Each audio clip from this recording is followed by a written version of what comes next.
एक शादीशुदा जोड़ा था। शादी होने के कुछ सालों तक तो सब कुछ ठीक चल रहा था, वे बहुत खुश थे।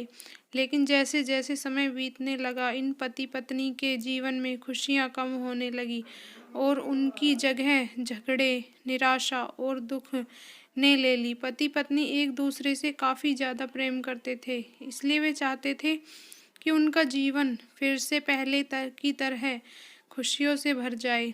दोनों अपना जीवन पहले की तरह बनाने के लिए कोशिश करने लगे, लेकिन उनकी लाख कोशिशों के बावजूद उनका जीवन वैसा नहीं हो पा रहा था जैसा वो चाहते थे।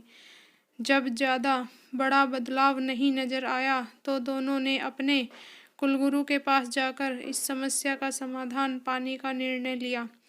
वे अपने कुलगुरु के पास पहुँचे और उन्हें अपनी समस्या के बारे में विस्तार से बताया। उनकी बातें अच्छे से सुनने और समझने के बाद कुलगुरु ने उन्हें एक उपाय बताते हुए कहा कि अगर आप दोनों किसी ऐसे जोड़े को खोज लेते हो जो संपूर्ण रूप से खुश है, तो उसके कपड़े का एक टुकड़ा ले आना। बस उसी दिन से आपका जीवन बदल जाएगा और आपको वैसा जीवन मिलेगा जैसा आप चाहते हैं। पति पत्नी इस उपाय को सुनकर खुश हो गए।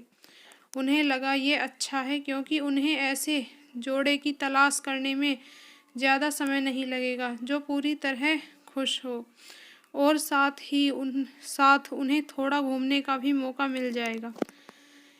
इस जोड़े ने सोचा, सबसे ज़्यादा सुखी जोड़ा वही हो सकता है जिसके पास धन धान्य की कमी न हो। इसलिए उन्होंने सबसे पहले अपने राजा और रानी को मिलकर उनसे पूछना बेहतर समझा कि क्या वो संपूर्ण रूप से खुश हैं या नहीं। दोनों ने किसी तरह राजा और रानी को एक बार उनसे मिलने के लिए राजी कर लिया। जब वे दोनों राजा रानी को मिलने गए तो उनके काफ़ी अच्छे से स्वागत किया गया और खाने पीने को भी अच्छे से अच्छा खिलाया गया। वे दोनों राजा रानी के साथ में बैठे थे। तब मौका देखकर उन्होंने राजा रानी से पूछा कि क्या वो अपने जीवन में खुश हैं। राजा रानी दोनों ने कहा, हाँ बिल्कुल, वे दोनों जीवन में खुश हैं।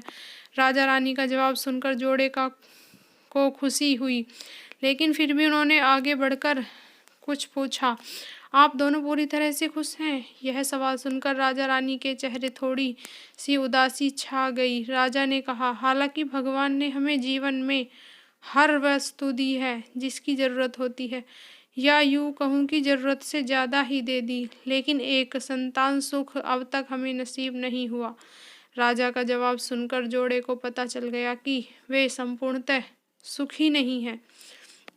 उन्होंने अपना सफ़र आगे जारी रखा। उन्हें पता चला कि दूसरे राज्य में एक धनी सेठ है। इस सेठ के पास धन दौलत के साथ साथ बाल बच्चे भी हैं।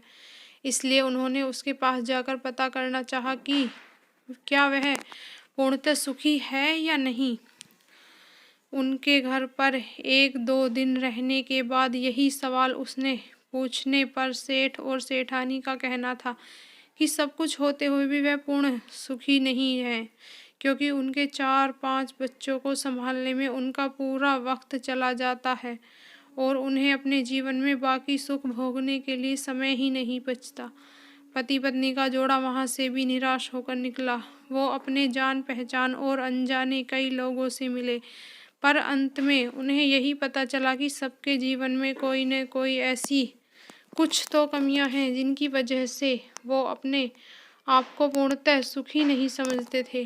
अंत में पति पत्नी एक किसान दंपत्ति से मिले जो दोपहर में खेत में काम करने के बाद खाना खाने के लिए बैठे थे। उनके चेहरे पर जो बेफिक्री और शांति उन्होंने देखी वो पहले किसी के चेहरे पे नहीं देखी थी। जोड़े को लगा कि शायद अब उनकी तलाश खत्म हो जाएगी। किसान पति पत्नी के पास जाकर दोनों ने उनसे पूछा कि क्या वो अपने जीवन में खुश हैं। किसान और उसकी पत्नी ने कहा, बिल्कुल, वो खुश है। जोड़े ने किसान से अपना अगला सवाल भी किया कि क्या वो जीवन में पूर्णतः खुश हैं। किसान ने मुस्कुराते कहा, हाँ बिल्कुल, दुखी होने के लिए उनके पास कोई कारण ही नहीं है। ऐसे ही हर तरह से सुखी दंपत्ति की तलाश कर रहे जोड़े ने जब खुश होकर अपने सफ़र और कारण के बारे में बताते हुए किसान से उसके एक कपड़े का टुकड़ा मांगा, तब किसान चिंतित होकर बोला कि अगर उसके पास एक से ज़्यादा कपड़े होते तो वो ज़रूर उन्हें अपना कपड़ा फाड़ कर दे देता।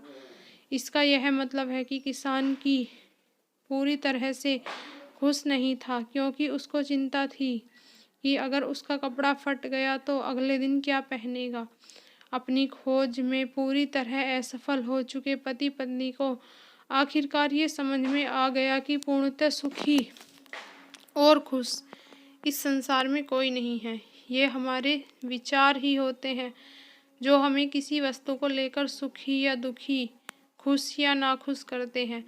जैसे कि संतान न होना किसी को दुखी करता है तो किसी को संतान है और वो शरारत करते हैं, ये विचार दुखी करते हैं। किसी को कम धन होना दुखी करता है तो किसी के पास ज़्यादा धन होना, कोई चुरा ना ले जाए, ये विचार दुखी करता है।